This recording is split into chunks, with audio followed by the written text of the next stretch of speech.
November 25, 1941, Berlin. Prüf, 6 offices. A requirements memorandum for a new 30 to 35-ton Panzer crossed Heinrich Kniepkamp's desk, marked urgent. The Wehrmacht needed a response to Soviet T-34 encounters on the Eastern Front, something with sloped armor, a high-velocity gun, and tactical superiority. German engineers expected precision engineering to deliver battlefield dominance through raw performance specifications. Production complexity, they believed, would be offset by technical superiority. Across the Atlantic, American ordnance committees reviewed their own tank requirements with different priorities. The medium tank M4 design emphasized standardized components, simplified maintenance, and rapid production. Where German specifications pursued the perfect killing machine, American doctrine sought the machine that could keep killing. The contrast seemed academic in late 1941.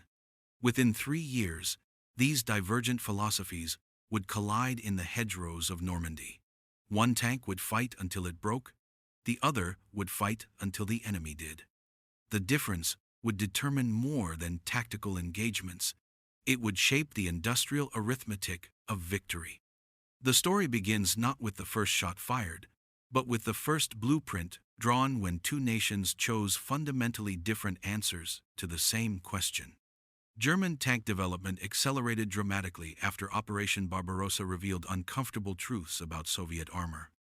The T-34's sloped armor and 76.2 mm gun shocked Wehrmacht officers who had believed Panzer superiority was absolute. Field reports from the Eastern Front in late 1941 painted a grim picture. Existing German tanks were outmatched. The Waffenamt response came swiftly. Requirements issued November 1941 specified a new medium tank weighing 30 to 35 tons, mounting a high-velocity long-barrel gun and featuring sloped armor geometry. The MAN engineering team won the contract over Daimler-Benz with a design that prioritized firepower and protection above all other considerations.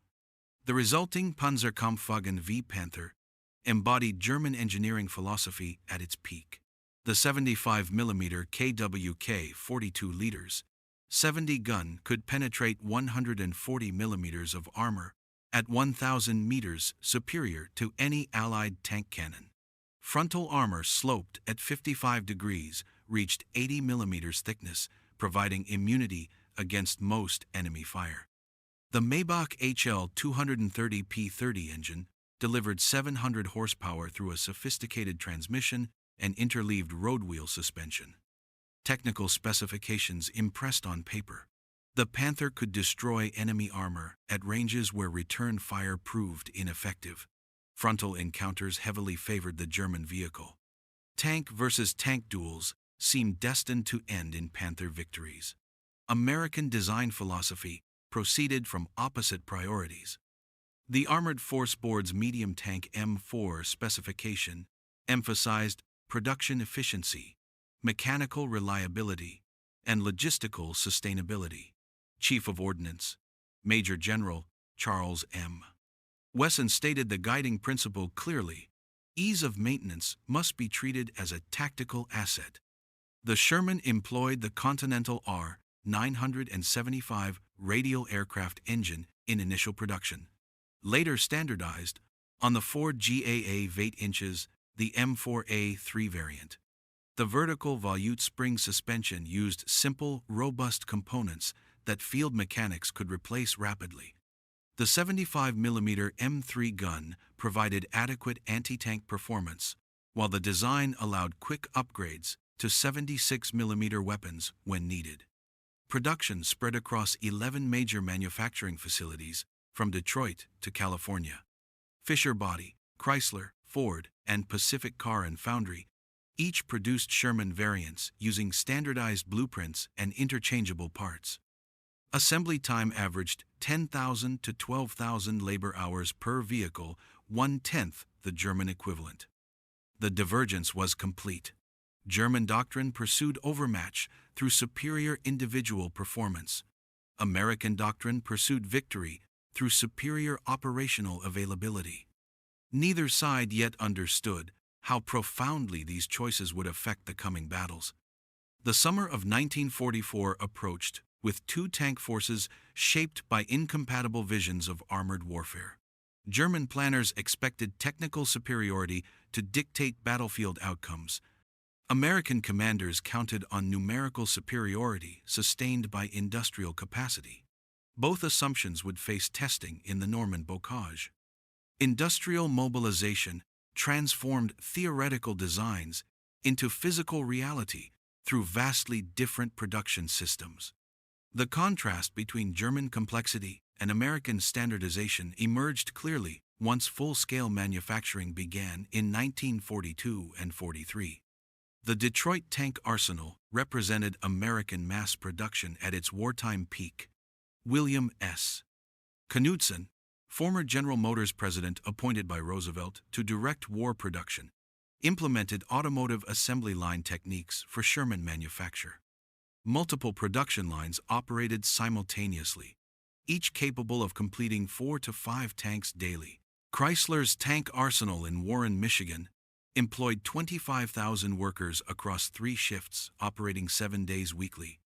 Component standardization allowed seamless integration regardless of which facility produced individual parts.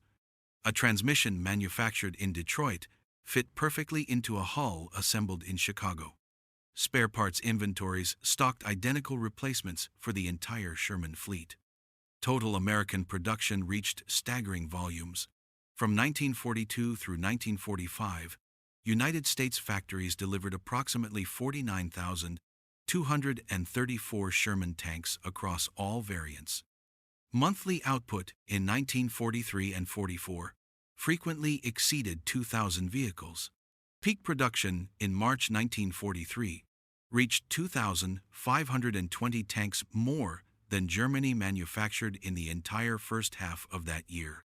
German production faced fundamentally different constraints.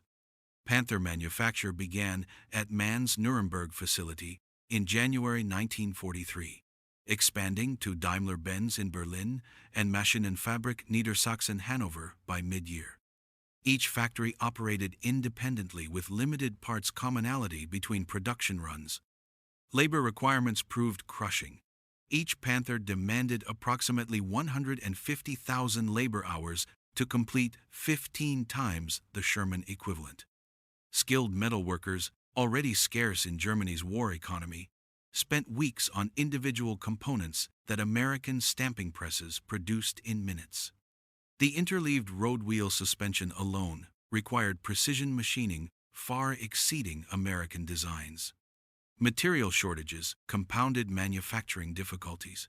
Critical alloys, rare earth metals, and high-grade steel faced allocation among competing military programs. Panther production competed with Tiger tank manufacture, U-boat construction, and jet fighter development for Germany's limited industrial resources. Total Panther production from January 1943 through April 1945 reached approximately 6,000 vehicles. Monthly output peaked at 380 Panthers in July 1944, roughly equivalent to American production in a single day. The arithmetic revealed strategic imbalance. Allied forces outbuilt Panthers nearly 10 to 1 before combat losses entered calculations. Albert Speer, appointed armaments minister in February 1942, implemented rationalization measures that improved German efficiency significantly. Standardized components, simplified production processes, and dispersed manufacturing protected against Allied bombing. Even with these improvements, German output never approached American levels. The Ruhr bombing campaign disrupted supply chains throughout 1943 and 1944. Critical component manufacturers faced repeated strikes that delayed deliveries and reduced monthly totals.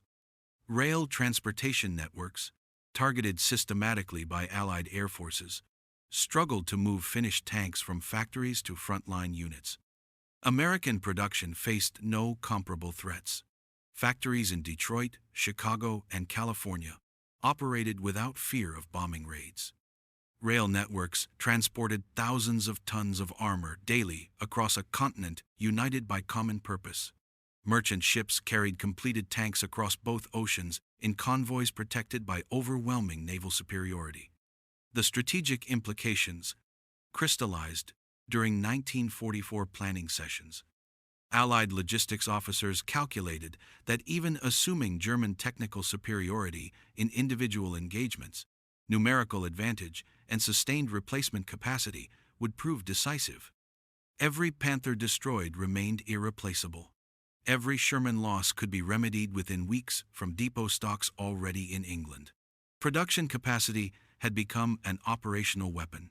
The mathematics favored American industry so overwhelmingly that tactical outcomes became secondary to industrial output. Germany could win every battle and still lose the arithmetic of war. By D-Day, American depots in England contained over 4,000 Sherman tanks with complete spare parts inventories.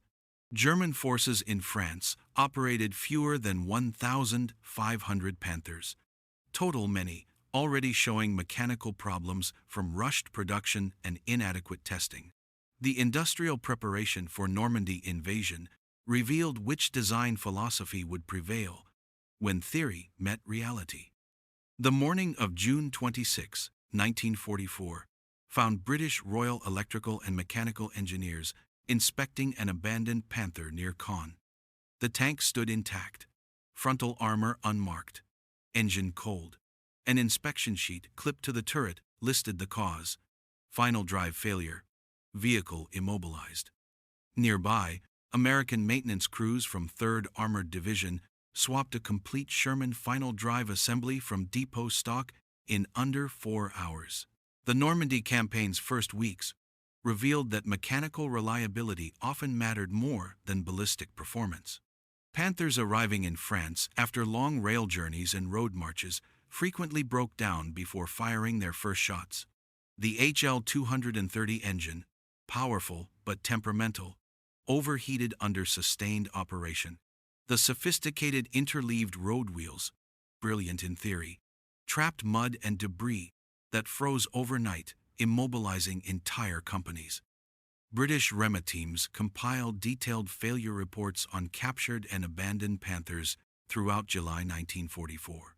Final drive assemblies showed catastrophic wear.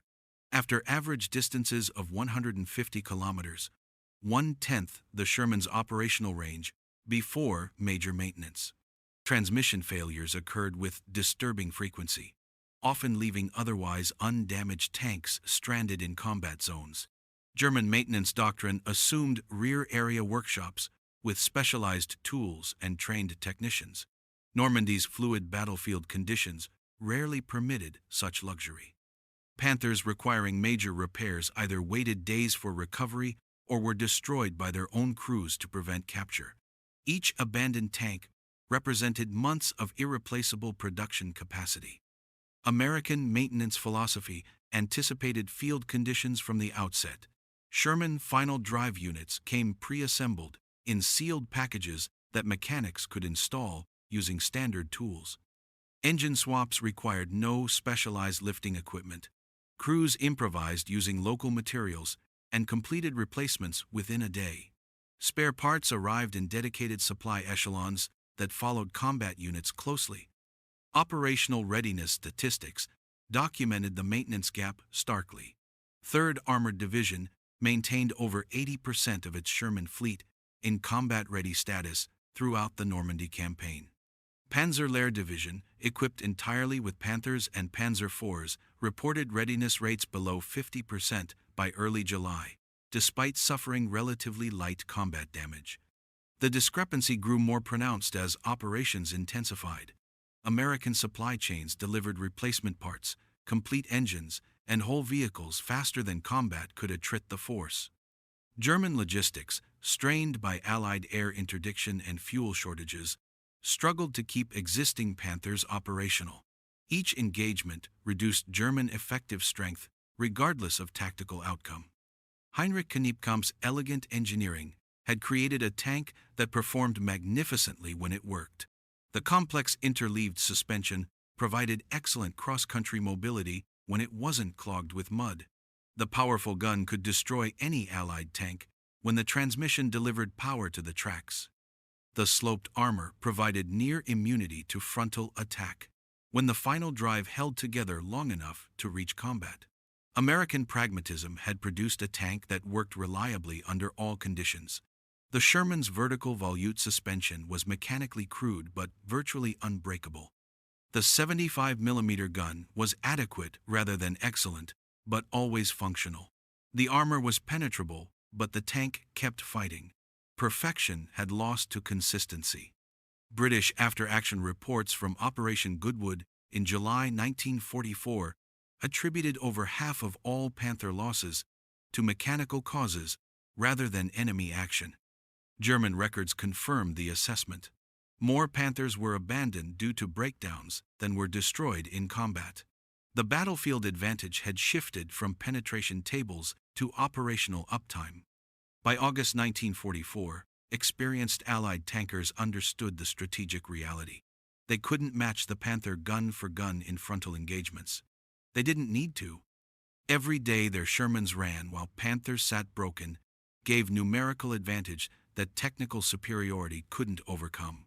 Normandy had revealed that a running tank beats a perfect specification. The next test would come in terrain that favored neither side, open country, where maneuver and coordination mattered more than frontal armor. The battlefield shifted east to Lorraine, where American doctrine would face its most severe test against concentrated Panther forces attempting to demonstrate German tactical superiority one final time. September 19, 1944. Lorraine, Arracourt sector. Morning fog obscured the Metz-Strasbourg highway as elements of the German 5th Panzer Army prepared their counteroffensive.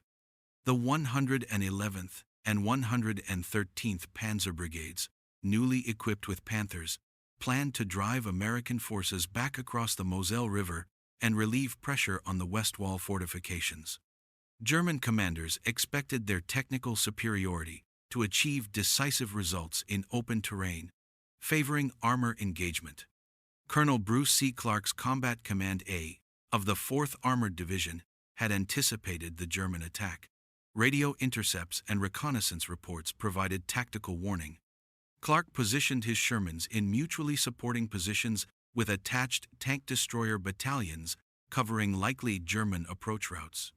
The SCR 508 radio network linked every vehicle, enabling rapid coordination impossible in German formations still relying on flag signals and runners. The engagement began at 0630 hours when German reconnaissance elements encountered American outposts. Within minutes, Clarke's forces executed practiced responses. Tank destroyers shifted to pre-registered firing positions, while Shermans maneuvered to create crossfires. Artillery forward observers called immediate fire missions that disrupted German assembly areas before the main assault commenced. First contact revealed the Panthers' impressive capabilities. German 75mm guns destroyed 3 Shermans at ranges exceeding 1,500 meters distances, where American 75mm rounds lost penetrating power. Panthers advancing in open ground seemed invincible, their frontal armor deflecting multiple hits without effect. American responses demonstrated doctrinal flexibility. Rather than accepting unfavorable duels, Sherman platoons withdrew behind terrain features while tank destroyers with 76mm guns engaged from concealed positions. Artillery smokescreens broke German line of sight, forcing Panthers to advance blind into prepared killing zones. When Panthers did close range, rapid-firing Shermans targeted track systems and gun mantlets, less protected areas vulnerable to multiple hits. The pattern repeated throughout September 19 and 20. Panthers achieved impressive kill ratios in isolated engagements, but couldn't exploit successes due to coordination failures. American radio communications enabled rapid reinforcement of threatened sectors, while Germans relied on motorcycle couriers and telephone lines cut by artillery. Each tactical victory for the Panthers became operationally irrelevant. Weather conditions favored American methods. Morning fog and afternoon rain squalls reduced visibility to ranges where Panther superiority disappeared. American forces, accustomed to poor weather operations, maintained coordination through radio nets. German units, lacking comparable communications, lost cohesion and attacked piecemeal rather than in coordinated waves. The high-velocity armor-piercing ammunition arrived for some American 76mm guns during the battle, improving penetration significantly. While still inferior to the German 75mm L-70, HVAP rounds could defeat Panther side armor at combat ranges. The ammunition remained scarce. Only priority units received limited allocations, but demonstrated that American industry could respond to battlefield requirements. Combat results over the next week documented a comprehensive American victory despite material disadvantages. After-action reports compiled by 4th Armored Division intelligence officers estimated 86 German tanks destroyed, including approximately 40 Panthers.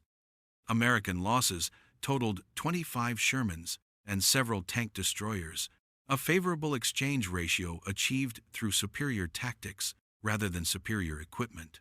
German reports revealed the other side of Arracourt's lessons. Panzer Brigade 111 commander's diary noted repeated coordination failures, inadequate artillery support, and crippling fuel shortages. Panthers that survived combat often became casualties to mechanical breakdown during withdrawal. The vaunted technical superiority translated poorly into operational success when support systems failed. Visibility issues prevented Panthers from exploiting their range advantage except in brief engagements. Artillery armor, air coordination, practiced extensively by American forces, created combined arms effects that individual tank performance couldn't counter. Radio communications enabled American units to concentrate superior numbers at decision points, while Germans attacked sequentially without mutual support. The battle's strategic implications exceeded its tactical scale. Arracourt demonstrated that reliable mobility and communications permitted rapid local massing that overcame static technical advantages. Panthers possessing better guns and armor lost to Shermans integrated into functional combined arms systems. The organizational weapon had defeated the individual weapon system. American tactical doctrine emphasized what the tank could enable rather than what the tank could destroy. Sherman supported infantry, exploited breakthroughs, and maintained operational tempo. They didn't need to win duels, they needed to win campaigns. The distinction, lost on German doctrine focused on tactical perfection, proved decisive when tested in extended operations. British observers studying the Arracourt engagement noted similar patterns to their Normandy experiences. Technical inferiority could be overcome through superior logistics, communications, and combined arms integration. The lesson reinforced existing Allied doctrine while challenging German assumptions about technological determinism in armored warfare. The Panther, with its impressive specifications, had lost to the formation with better coherence. Battlefield realities had overwhelmed engineering excellence. Arracourt became a case study in operational reliability, defeating technical advantage, a lesson that would guide post-war armored development for decades. By October 1944, the pattern was clear to Allied commanders from Normandy to Lorraine. German technical superiority existed, but mattered less than American operational sustainability. The next question was whether formal doctrine should change to reflect battlefield reality. The answer would come from the commanders who knew both tanks intimately. March 10, 1945. SHAEF Headquarters, France. General Dwight D. Eisenhower reviewed responses to his memorandum requesting field commander assessments of German armor. The Supreme Commander needed information for post-war equipment decisions. Should American design incorporate German technical approaches or maintain existing philosophy? Responses arrived from armored division commanders who had fought both with Shermans and against Panthers across France, Belgium, and now Germany. Their unanimous conclusions surprised officers who expected technical envy of German capabilities. Major General John S. Wood, commanding 4th Armored Division, wrote with characteristic directness, "The German tank fights until it breaks. Ours fights until the enemy does." His division had destroyed hundreds of Panthers while maintaining operational readiness above 80%. Wood attributed success not to better technology, but to superior sustainability, enabling continuous operations. The assessment continued with detailed comparison of maintenance requirements. Sherman final drives averaged 1,500 kilometers before replacement, sufficient for most combat operations before scheduled overhaul. Panther final drives failed after 150 to 200 kilometers, requiring specialized facilities unavailable in forward areas. The maintenance differential translated directly into operational advantage. Major General Maurice Rose, commanding 3rd Armored Division, emphasized spare parts logistics. His maintenance battalions stocked complete replacement components for every Sherman system. Repair times averaged 4 hours for major assemblies, 12 hours for complete engine swaps. Panthers required days or weeks for equivalent repairs, even when parts were available, which they frequently weren't. Brigadier General Alban Irzik provided statistical evidence. His combat command maintained detailed records showing Sherman operational readiness consistently above 85%, despite heavy combat. Intelligence estimates placed Panther readiness in opposing German units below 40%. The numerical advantage multiplication, 4 Shermans running for every Panther available, overwhelmed any technical superiority. Multiple commanders noted the psychological dimension. Crews, knowing their tank could be repaired rapidly, fought more aggressively than those fearing irretrievable loss. American tankers treated Shermans as expendable tools replaced from abundant supply. German Panther crews understood each loss was irreplaceable, encouraging defensive caution that surrendered initiative. The most powerful endorsement came from operators who had captured and tested Panthers. Several American units had acquired German tanks and operated them alongside Shermans for comparison. Without exception, crews preferred their Shermans, despite inferior armament and protection. The reasons were practical. Shermans started reliably, drove predictably, and could be maintained in the field. Panthers offered impressive performance when operational, but spent more time broken than running. Eisenhower's staff synthesized the responses into policy guidance that would shape American armored development through the Cold War. Technical performance remained important, but could not override reliability and sustainability. The next generation of American tanks would emphasize mechanical dependability, ease of maintenance, and logistical supportability as primary design criteria. The assessment reached conclusions that challenged conventional military wisdom. The most technically advanced weapon system was not necessarily the most effective. Sophisticated engineering that couldn't be sustained in combat conditions provided less advantage than simpler systems that worked consistently. Victory belonged to the force that could continue fighting, rather than the force that fought perfectly. British responses to similar inquiries reached identical conclusions. The Churchill tank, derided by some as technically inferior, had proven remarkably reliable in combat. The Cromwell, faster and more powerful, suffered chronic mechanical problems. Post-war British designs would prioritize what Commonwealth forces termed fightability, the ability to remain combat-capable under sustained operations. Soviet responses, though not shared with Western allies, showed parallel thinking. T-34 production emphasized simple, robust construction that conscript maintenance crews could service with minimal training. Technical refinement mattered less than keeping maximum numbers operational. The philosophy would continue through post-war Soviet armored development. German responses, extracted from prisoner interrogations and captured documents, revealed persistent belief in technical superiority despite battlefield results. Panzer officers attributed their failures to insufficient numbers rather than flawed design philosophy. The lesson remained unlearned even as the Reich collapsed around them. Operational feedback had codified reliability as doctrine. The Sherman's most powerful endorsement came not from engineers testing prototypes, but from operators sustaining campaigns. American industrial pragmatism had defeated German engineering perfectionism through the unglamorous metric of uptime percentage.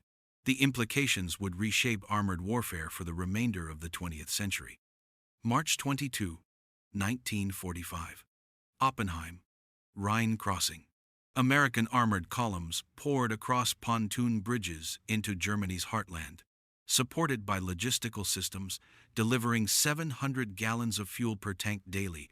50 kilometers to the south, German Panther units withdrew toward Bavaria, their operational range limited to 100 kilometers by critical fuel shortages and mechanical unreliability. The mobility equation range, fuel efficiency, and logistical support determined which force could maintain offensive operations and which faced immobilization regardless of tactical skill. American advantages in all three categories had compounded throughout the campaign into decisive strategic superiority. The Sherman's fuel efficiency proved remarkably better than German equivalents.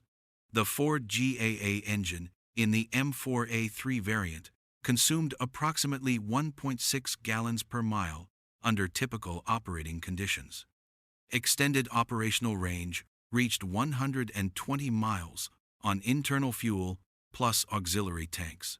Refueling from 5-gallon jerry cans or dedicated fuel trucks required only minutes using standardized fittings. Panther fuel consumption reached approximately 2.8 gallons per mile, nearly double the Sherman rate.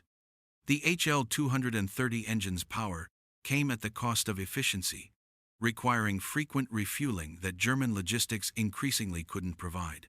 Operational range on internal fuel barely exceeded 60 miles, forcing Panthers to halt regularly for refueling that consumed time and exposed units to air attack.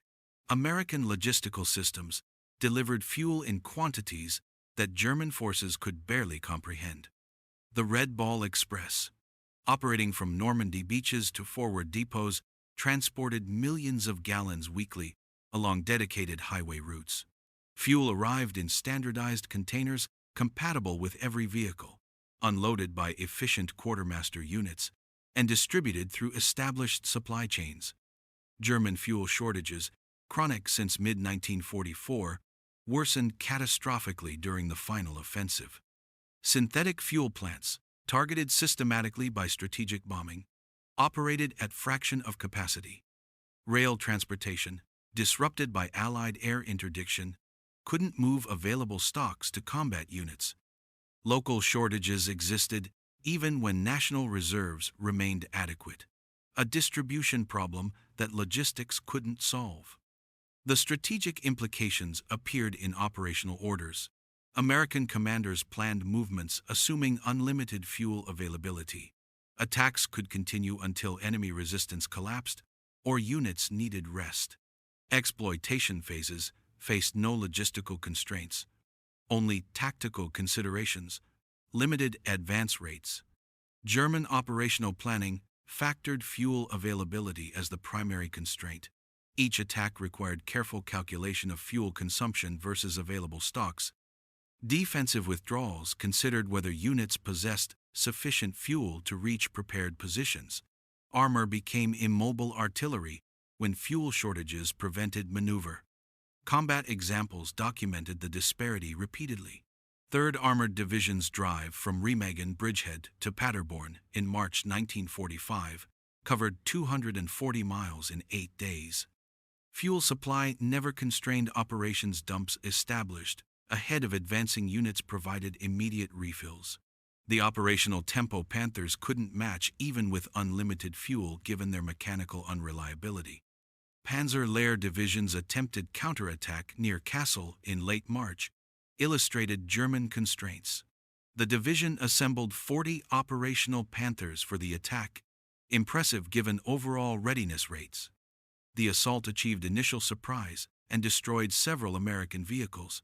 Then fuel trucks failed to arrive due to air interdiction of supply columns. The Panthers, immobilized by empty tanks, were abandoned within 24 hours. Maintenance requirements, compounded the mobility equation. Shermans, requiring repair, could be recovered quickly, fixed with standard parts, and returned to operations within hours or days. Panthers needing maintenance faced weeks of delay, even for minor repairs, removing them from operational strength regardless of fuel availability. The arithmetic became overwhelming. American armored divisions maintained 200 to 300 operational tanks continuously despite casualties and mechanical issues. German Panzer divisions, authorized similar numbers, operated with 40 to 60 serviceable vehicles. The effective ratio reached 5 to 1 or greater, making tactical skill increasingly irrelevant.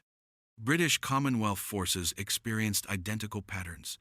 Canadian armored brigades driving through the Ruhr maintained operational tempo that German forces couldn't match even in prepared defensive positions. Fuel and spare parts arrived regularly. German supplies arrived sporadically, if at all. Soviet forces, advancing from the east, demonstrated even more dramatic disparity. Massed tank armies drove hundreds of kilometers in offensive operations fueled by American-supplied trucks and refined petroleum products. German armor, starved of fuel and spare parts, could barely conduct tactical withdrawals. The Panthers' sophisticated engineering had created a vehicle that consumed resources faster than Germany's economy could provide. Sherman's simpler design operated within sustainable logistical parameters. The difference determined which force could maintain combat operations and which gradually immobilized regardless of battlefield skill. By April 1945, German armor existed primarily in paper strength rather than operational reality. Fuel shortages and mechanical breakdowns had achieved what Allied firepower alone couldn't: the effective elimination of German mobile forces as strategic assets. The mobility equation had been solved through industrial capacity and logistical sustainability, rather than engineering brilliance. May 8, 1945. Allied depots across occupied Germany. Rows of captured Panthers sat silent among other German equipment, awaiting technical evaluation. British, American, and French testing teams prepared comprehensive assessments of the tank that had once symbolized German armored superiority. Aberdeen Proving Ground received 3 Panthers in various conditions for detailed testing in January 1945. American engineers conducted ballistic trials, mobility tests, and mechanical examinations that would inform post-war armored development. The results confirmed battlefield observations while revealing new insights into German design philosophy's fundamental flaws. Ballistic performance impressed evaluators, as expected. The 75mm KGUK 42 liters, 70 gun achieved penetration values exceeding any Allied tank cannon. Test firings at static targets demonstrated the weapon's effectiveness at extended ranges. Frontal armor trials showed near immunity to American 75mm and 76mm rounds at typical combat distances. Mechanical testing revealed catastrophic reliability deficiencies. The final drive assembly failed after 150 kilometers of test track operation, confirming field reports of chronic weakness. The interleaved road wheel suspension proved impossible to service without specialized lifting equipment and consumed excessive time for track maintenance. The HL 230 engine, while powerful, overheated regularly and suffered oil pressure failures under sustained operation. The formal Aberdeen evaluation concluded, the Panther possesses excellent ballistic characteristics, but demonstrates catastrophic reliability deficiencies that render it unsuitable for sustained combat operations. Mechanical complexity exceeds supportable thresholds for field maintenance. Production man-hours required are excessive relative to operational return. British trials at the tank testing establishment in Chobham reached similar conclusions. Comparative testing against Churchill and Cromwell tanks showed the Panther's mobility and firepower advantages disappeared when reliability factored into operational calculations. A tank that spent 60% of time under repair provided less combat value than simpler vehicles maintaining 85% readiness. French evaluation teams, preparing to incorporate captured German equipment into post-war forces, conducted the most extensive testing program. Trials at Maillé-le-Camp from 1946 through 47 attempted to determine whether Panthers could supplement French tank inventories. The French conclusion proved definitive, not recommended for further use. Maintenance requirements exceeded available technical capacity. Spare parts couldn't be manufactured domestically without prohibitive investment. Fuel consumption strained already limited petroleum supplies. The Panthers tested showed such high failure rates that continued operation appeared impossible.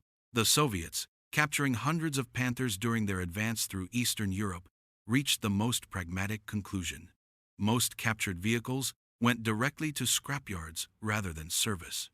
The few retained for testing confirmed that Soviet maintenance infrastructure couldn't support German technical complexity. T-34 production continued unchanged, incorporating no Panther design elements. Archival evaluations documented the engineering choices that doomed the Panther's operational utility. The pursuit of maximum performance led to minimal safety margins. Components operated at or beyond sustainable stress levels. The sophisticated systems that enabled impressive capabilities also ensured frequent failures. German engineers had optimized for peak performance rather than sustained operations. American evaluators contrasted Panther design philosophy with Sherman development. Where Panthers pushed engineering limits, Shermans operated well within proven capabilities. Where Panthers required skilled technicians, Shermans allowed conscript mechanics. Where Panthers demanded perfect maintenance, Shermans tolerated neglect and abuse. The post-war assessment crystallized lessons learned through 5 years of armored combat. Technical sophistication mattered less than operational sustainability. Individual performance specifications meant nothing without reliable functioning. The best tank was not the most powerful, but the most dependable. Museum curators eventually acquired several Panthers for historical preservation. The tanks that once terrified Allied soldiers now serve as educational exhibits demonstrating the limits of technical excellence divorced from practical constraints. Visitors can examine the sophisticated engineering that proved simultaneously impressive and futile. The Allies confirmed what German crews already knew: the Panther could win duels but not campaigns. Superior specifications couldn't overcome reliability problems and logistical impossibility. The tank designed to dominate battlefields had instead demonstrated that wars are won through sustained operations rather than technical brilliance. 1944 through 45. United States War Department, Washington. Statistical summaries accumulated on General Brehon Somerville's desk, documenting American industrial achievement in armored vehicle production. The numbers told a story of overwhelming quantitative superiority that tactical excellence couldn't overcome. Final production figures revealed the scale of American advantage. From 1942 through 1945, United States factories delivered 49,234 Sherman tanks across all variants. German industry, despite maximum effort under Albert Speer's rationalization programs, manufactured approximately 6,000 Panthers. The production ratio exceeded 8-to-1 before considering other Allied tank production. Monthly output comparisons showed even starker disparities. American peak production in March 1943 reached 2,520 Shermans, more than German Panther output for the entire year. July 1944's German record of 380 Panthers equaled approximately 1 week of American manufacturing. The industrial arithmetic made German victory mathematically impossible, regardless of tactical performance. Labor efficiency provided additional context. Each Sherman required 10,000 to 12,000 labor hours to manufacture. Each Panther demanded 150,000 labor hours, 15 times the American equivalent. The efficiency gap meant Germany needed 15 workers to match one American worker's output. Such disadvantages couldn't be overcome through better engineering or superior tactics. Material consumption revealed resource allocation consequences. Panthers required sophisticated alloys, precision components, and rare materials competing with other critical programs. Shermans used standard steel, basic components, and readily available materials that suppliers could deliver in unlimited quantities. American abundance faced German scarcity in every category of industrial input. The strategic implications extended beyond tank production. American industry simultaneously manufactured thousands of aircraft, hundreds of ships, millions of small arms, and billions of ammunition rounds. German industry struggled to maintain current production levels while losing ground against Allied bombing. The comprehensive industrial advantage determined strategic outcomes before battlefield engagements began. Logistical calculations emphasized the consequences of production disparities. By late 1944, Allied forces in Western Europe operated approximately 11,000 tanks, including 7,000 Shermans. German forces fielded roughly 2,000 tanks total, including all types. The 5.5 to 1 numerical advantage permitted tactical approaches impossible for outnumbered German units. Replacement capacity compounded numerical superiority. American losses, however severe, could be remedied within weeks from existing depot stocks and ongoing production. German losses, even light, proved irreplaceable given production constraints and logistical difficulties. Each engagement reduced German effective strength, regardless of tactical outcome. The arithmetic demonstrated that quantity had achieved what design alone could not: operational dominance. Panthers might win individual battles through superior firepower and protection, but Shermans won campaigns through sustained availability and continuous replacement. The mathematics of industrial warfare proved more decisive than the physics of ballistic performance. Spring 1945. Western Europe. American and British Commonwealth armored units crossed the Rhine in overwhelming strength, supported by logistical systems that delivered everything from fuel to complete replacement vehicles. German resistance, despite desperate fighting, couldn't overcome material disadvantages that mathematics made insurmountable. Statistical comparison of operational readiness revealed the cumulative effect of reliability differences. Sherman mechanical readiness rates averaged 85 to 90% throughout the campaign. Panthers, plagued by chronic mechanical problems, maintained readiness rates between 35 and 40%, even in units receiving priority maintenance support. The readiness differential multiplied numerical advantages into overwhelming force ratios. An American armored division authorized 270 tanks, typically operated 240 to 250 combat-ready vehicles. A German Panzer division authorized similar numbers, fielded 40 to 60 operational tanks. The effective ratio reached 6 to 1 or greater before considering training, fuel, or ammunition differences. Lifespan before mechanical failure provided additional context. Shermans averaged 1,500 kilometers before requiring major maintenance sufficient for most operational campaigns. Panthers averaged 150 to 200 kilometers before final drive failure or similar critical breakdown. The tenfold reliability advantage meant American units could conduct sustained operations while German units stopped repeatedly for repairs. Cause and effect relationships appeared clearly in operational records. German breakdown rates crippled maneuver warfare. Even when fuel and ammunition remained available, Panthers immobilized by mechanical failure became targets for artillery and air power, regardless of their impressive armor. The technical superiority that seemed decisive in specifications became irrelevant when vehicles couldn't move. Field recovery statistics documented the maintenance gap's tactical consequences. American maintenance companies recovered and repaired 70 to 80% of disabled Shermans within 48 hours. German recovery units lacking specialized equipment and spare parts, abandoned approximately 60% of broken Panthers as irrecoverable. Each abandoned tank represented irreplaceable production capacity. Combat after-action reports repeatedly described identical patterns. German units planned attacks assuming full strength, then discovered 30 to 40% of their armor couldn't start or broke down during approach marches. American units planned assuming 85% availability and consistently achieved or exceeded targets. The Panther's armor was impenetrable, but its transmission was not. The irony captured the fundamental tension between German engineering excellence and operational reality. The most heavily protected areas proved irrelevant when mechanical systems failed before combat engagement. Superior firepower meant nothing when the vehicle couldn't reach firing positions. British Commonwealth forces documented similar disparities.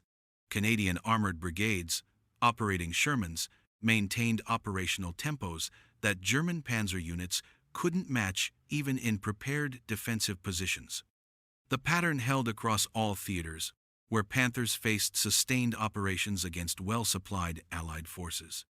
Soviet experiences on the Eastern Front demonstrated identical conclusions through different circumstances. German armor facing Red Army offensives suffered mechanical breakdowns, compounded by fuel shortages and ammunition scarcity. Soviet tanks, simpler and more reliable than either German or American equivalents, maintained pressure through continuous operations that gave disabled German vehicles no time for recovery. The cumulative effect of reliability differences determined operational outcomes more decisively than any tactical engagement. Panthers might achieve favorable kill ratios in individual battles, but Shermans won campaigns through sustained availability. The most impressive weapons system was the one that kept working. May 1945. Germany. Allied ordnance teams catalogued captured German equipment at collection points throughout occupied territory. Rows of Panthers stood silent among other Wehrmacht materiel, awaiting disposition decisions. The tanks that once symbolized German armored superiority would never fight again. British technical teams evaluated captured Panthers for potential post-war use. The assessment proved uniformly negative. High failure rates rendered the vehicles operationally unsuitable. Spare parts couldn't be manufactured without prohibitive investment. Maintenance requirements exceeded available technical capacity. The formal British conclusion stated simply, "Not recommended for further use." French trials at Mailly-le-Camp during 1946 and 47 attempted to determine whether Panthers could supplement French armored forces. After months of testing, French evaluators reached identical conclusions to British assessments. The Panthers demonstrated impressive ballistic performance, but proved mechanically unreliable, logistically unsustainable, and tactically unsuitable for sustained operations. American forces, having tested Panthers extensively at Aberdeen Proving Ground, showed no interest in adopting German design principles. The final evaluation noted that while certain technical features impressed particularly, the long-barrel 75mm gun, the overall design philosophy of pursuing maximum performance at the cost of reliability contradicted American doctrine. Soviet forces, capturing thousands of German armored vehicles during their advance through Eastern Europe, showed even less interest in preserving Panthers for potential service. Most captured vehicles went immediately to scrapyards. The T-34 production lines continued unchanged, incorporating no Panther design elements. Soviet doctrine emphasized reliability and sustainability over technical sophistication. The strategic lesson appeared clear to Allied planners. German pursuit of technical excellence had produced a weapon system that couldn't be sustained in extended combat. American emphasis on reliability and sustainability had produced a weapon system that remained effective despite technical inferiority. The difference determined which nation's tanks kept fighting when wars measured in years rather than battles. Post-war armored development proceeded from lessons learned through 5 years of combat testing. American designers incorporated improved armament and protection while maintaining emphasis on mechanical reliability. The M26 Pershing and subsequent M46 Patton retained the philosophical approach that Sherman experience had validated. Sustainability matters more than specifications. British designers followed parallel paths. The Centurion tank, entering service in 1945, embodied the lessons of Sherman Panther comparison. Improved firepower and protection combined with mechanical reliability and ease of maintenance. The design would serve for decades precisely because it balanced performance with practicality. The Panther's post-war fate symbolized the triumph of operational pragmatism over engineering excellence. The tank, designed to dominate European battlefields, ended as museum exhibits and scrapyard metal. The Sherman, derided by some as technically inferior, would continue serving in armies worldwide for 3 more decades, a testament to functional engineering overcoming theoretical optimization. The morning of May 8, 1945, found Allied forces in control of a devastated Germany. Their victory achieved through comprehensive industrial and technological superiority. Among the evidence stood thousands of Shermans, worn but functional, beside hundreds of abandoned Panthers, impressive but broken. The contrast told the story of how wars are won. 1948 through 73. Israel, Korea, and global export markets. The Sherman's remarkable second life began as American surplus stocks found new users among nations building post-war military capabilities. The tank, designed in 1941, would fight successfully into the 1970s, 3 decades beyond its original deployment. Israeli Defense Forces acquired several hundred Shermans beginning in 1948, initially using original configurations with 75mm guns. The tanks proved effective during the War of Independence against Arab forces equipped with similar vintage armor. But Israeli engineers recognized the Sherman's potential for modernization through component upgrades rather than complete redesign. The transformation began systematically. Israeli workshops removed original Continental radial engines and American 75mm or 76mm guns, replacing them with modern power plants and weapons. The M50 variant mounted French 75mm CN7550 guns, derived from Panther armament, ironic symmetry given the Sherman Panther rivalry 2 decades earlier. The M51 variant carried French 105mm guns capable of defeating contemporary Soviet armor. Combat testing validated the modernization approach. M50 and M51 Shermans fought successfully during the 1956 Suez Crisis, the 1967 Six-Day War, and the 1973 Yom Kippur War. The upgraded vehicles destroyed Egyptian and Syrian T-54 and T-55 tanks, Soviet designs developed 2 decades after the Sherman. The results demonstrated that sound mechanical engineering combined with modern weaponry could extend platform viability far beyond original expectations. The Korean War proved another test of Sherman sustainability. United States forces initially deployed M4, A3 variants, equipped with 76mm guns against North Korean T-34-85 tanks. The engagements demonstrated adequate performance. Shermans destroyed T-34 seconds in encounters that tactics and training influenced more than technical specifications. More importantly, Sherman maintenance requirements remained manageable despite difficult terrain and climate. Global export extended Sherman service worldwide. Over 30 nations operated Sherman variants at various times between 1945 and 1980. Users included NATO allies, Latin American militaries, and newly independent nations seeking affordable armor. The common factor: Sherman reliability enabled operation by forces lacking sophisticated maintenance infrastructure. The longevity contrasted dramatically with Panther fate. No nation seriously considered operating Panthers, post-war given maintenance requirements and spare parts difficulties. The handful preserved for testing went to museums or scrapyards within years of the war's end. the tank designed for dominance couldn't survive peace. Technical analysis explained the divergence. Sherman's standardization meant spare parts remained available from multiple sources. Simple mechanical systems allowed repairs using basic tools in general training. Modular design permitted upgrades, engines, transmissions, guns without redesigning entire vehicles.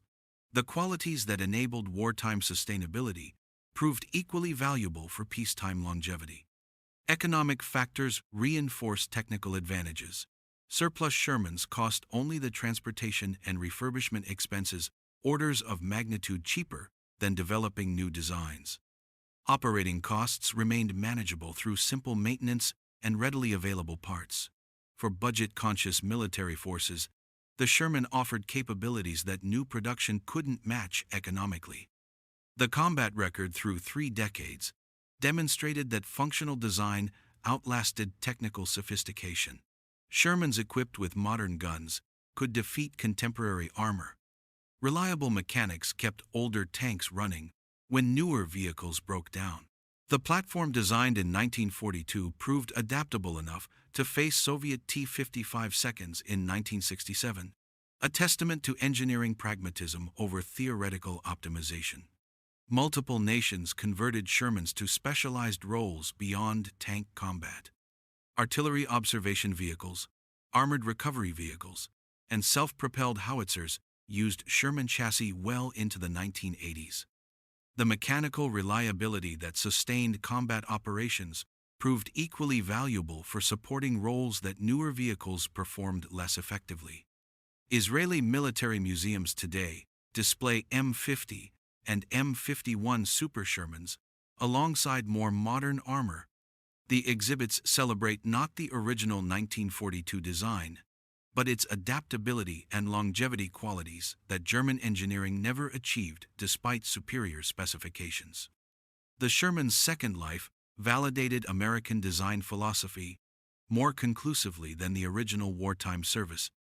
A design born in 1942 survived to face Soviet armor developed 2 decades later. No testimony to functional engineering could be more convincing. Where complexity failed, simplicity endured. Where optimization broke, sustainability succeeded. The lesson transcended military technology. Robust fundamentals outlast sophisticated refinements when tested by time. 1946. United States Ordnance Board, Aberdeen Proving Ground. Post-war evaluation teams compiled comprehensive assessments of captured German equipment, American weapons, and British Commonwealth vehicles. The resulting reports would guide American military development through the early Cold War and establish principles that remained influential for decades. The formal evaluation of the Panther versus Sherman comparison filled hundreds of pages with technical specifications, combat statistics, and operational assessments. The conclusion appeared on the summary page as a single statement: combat efficiency equals design multiplied by reliability. The mathematical formulation captured 5 years of armored warfare experience. A vehicle with impressive specifications multiplied by low reliability produced less combat effect than adequate specifications multiplied by high reliability. The Panther-Sherman comparison provided definitive proof that operational sustainability outweighed technical superiority in extended conflict. Statistical appendices documented the arithmetic in comprehensive detail. Panther production of approximately 6,000 units, multiplied by 40% average readiness rate, equaled 2,400 operationally available tanks across the entire war. Sherman production of 49,234 units, multiplied by 85% readiness rate, equaled approximately 41,850 operationally available tanks, a 17-to-1 advantage in effective strength. The casualty exchange ratio analysis revealed that German tactical advantages couldn't overcome numerical disparity. Panthers achieved approximately 3-to-1 kill ratios in favorable engagements. But facing 10 or more Shermans per Panther, tactical superiority proved insufficient. Mathematics overwhelmed marksmanship when material advantages reached double digits. Cost-effectiveness calculations demonstrated industrial superiority's strategic value. Each Panther cost approximately 15 times more to manufacture than each Sherman when measured in labor hours and material consumption. The effectiveness gained through superior performance didn't justify the production costs, particularly when reliability problems reduced operational availability. The evaluation team examined alternative historical scenarios to test their conclusions. If Germany had manufactured 6,000 simplified tank destroyers instead of Panthers, would outcomes have differed? Analysis suggested that larger numbers of reliable vehicles would have achieved better results than smaller numbers of sophisticated vehicles, supporting the sustainability over specifications conclusion. British evaluations reached parallel conclusions from Commonwealth experience. The Churchill tank, slower and less powerful than the Cromwell, proved more valuable operationally due to superior reliability. The lesson reinforced across national boundaries. Sustained operations required mechanical dependability more than technical excellence. The final Allied evaluation statement synthesized the evidence.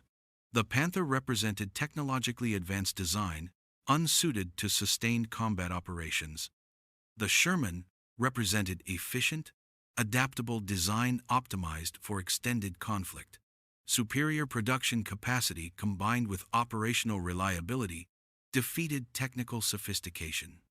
The assessment extended beyond simple Sherman-Panther comparison to address broader questions about military-industrial philosophy. Should weapons maximize theoretical performance or operational sustainability? Should design pursue engineering excellence or manufacturing efficiency? The wartime experience provided definitive answers that shaped post-war development. American armor doctrine incorporated the lessons formally. Reliability became a primary specification alongside firepower and protection. Maintainability received equal consideration with combat performance. Manufacturing cost influenced design decisions to ensure adequate production volumes. The principles that guided Sherman development became formal requirements for successor vehicles. The M26 Pershing and subsequent M46 and M47 Patton tanks embodied the evolved doctrine. Improved firepower and protection combined with maintained emphasis on reliability and sustainability. The designers balanced performance improvements with maintenance requirements, producing vehicles that served effectively for decades. Soviet designers, though not directly sharing evaluations with Western allies, reached remarkably similar conclusions. Post-war Soviet armor emphasized simple, robust construction over technical sophistication. T-54 and T-55 tanks represented evolutionary development of T-34 philosophy, adequate performance with exceptional reliability and ease of maintenance. The approach proved so successful that T-55 seconds remained in service worldwide into the 21st century. The contrast with German post-war armor development proved instructive. West German Leopard 1 and Leopard 2 tanks, developed from the 1960s onward, incorporated lessons learned from Panther failures. The designs pursued high performance, but with equal emphasis on mechanical reliability. German engineering excellence, tempered by wartime experience, produced vehicles that balanced specifications with sustainability. The historical lesson transcended narrow technical questions. Nations possessing superior industrial capacity could sustain extended conflicts that defeated technically superior but unsustainable opponents. Democratic systems mobilizing comprehensive resources overwhelmed authoritarian systems pursuing technological shortcuts. The Sherman represented not just better design, but better national philosophy. Aberdeen Proving Ground historians preserved the original evaluation documents as primary sources for military-industrial studies.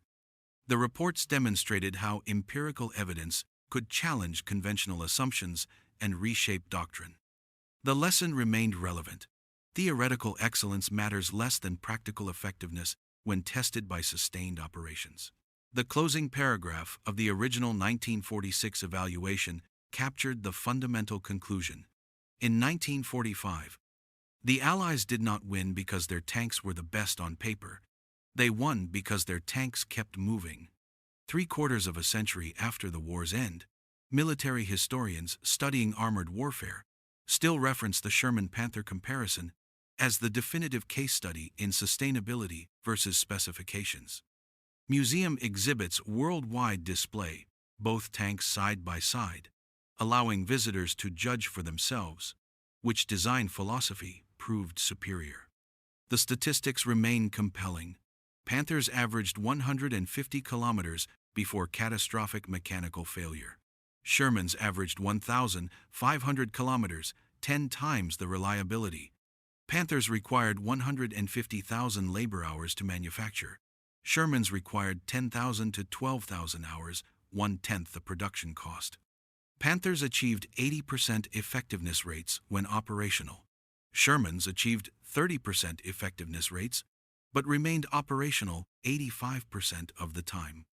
The mathematical consequence: Sherman combat effect exceeded Panther combat effect by substantial margins, despite inferior ballistic performance. The weapon that ran defeated the weapon that broke. Sustainability triumphed over specifications. Industrial capacity overwhelmed engineering sophistication. The lessons shaped military development across all nations and all weapon systems. Reliability became a primary requirement rather than an afterthought. Manufacturing efficiency influenced design decisions alongside combat performance. Logistical sustainability received equal consideration with tactical capability. The principles validated through German Panther comparison became foundational doctrine. Modern armored vehicles from M1 Abrams to Leopard 2 to Challenger 2 embody the synthesis: high performance combined with demonstrated reliability. The designs pursue technical excellence while maintaining operational sustainability. The balance reflects lessons learned 8 decades ago in Norman hedgerows and Lorraine fields, lessons written in the differential between tanks that kept fighting and tanks that kept breaking.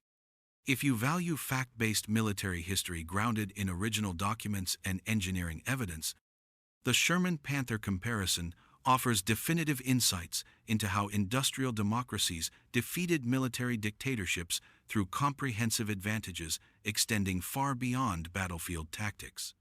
The story reveals why America's pragmatic engineering philosophy, not superior armor or more powerful guns, ultimately triumphed in armored warfare. The contrast between two tanks, designed 3 years apart, determined not just tactical engagements, but strategic outcomes. One philosophy pursued perfection through sophisticated engineering. The other pursued victory through sustainable operations. The battlefield revealed which approach succeeded when theoretical excellence confronted operational reality. On August 28, 1944, an American Sherman crew from 2nd Armored Division discovered an abandoned Panther in perfect external condition. The frontal armor showed no penetrations.